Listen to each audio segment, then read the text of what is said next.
So, good morning mga kamigoy. For today's video, mag-change oil po tayo nitong bagong ADB road sink na metallic brown. So, tingnan natin yung udo niya.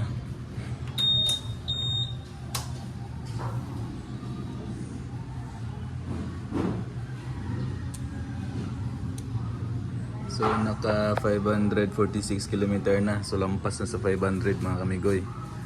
So, need na nating i-change oil. Change oil. So, sa bolt na yan, gagamit po tayo ng number 17. No, number 17 para makalas ito. Para makalas.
Kailangan i-open din ito guys para mabilis yung tulo ng oil.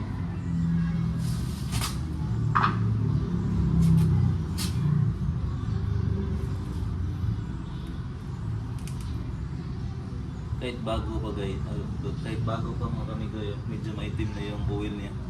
Basta umabot na ng 500 km ang takbo.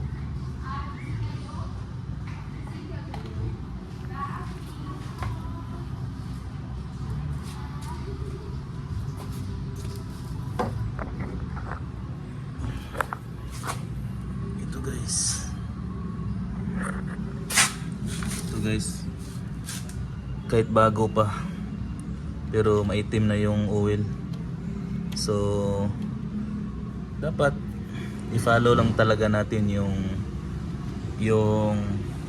manual niya, yung break in at yung first change oil niya dapat 500 km lang.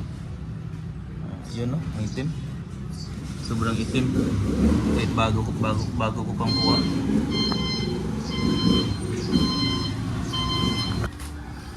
Dapat mga kamigoy, meron kayong nito yung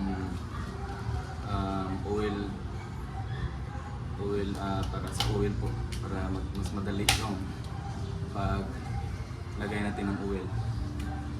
At ito yung nabili ko mga kamigoy, binili ko sa Honda talaga, fully synthetic, Pro Honda yung pangalan.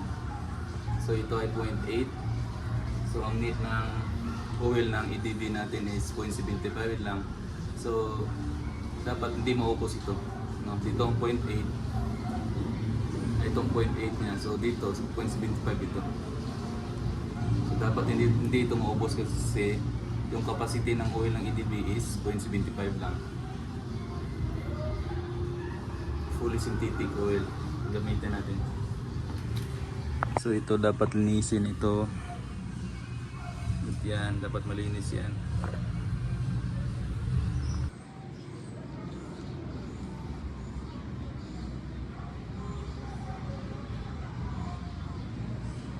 So yan guys, tapos na. At nalak ko na ito. So i-try yun. I-on natin.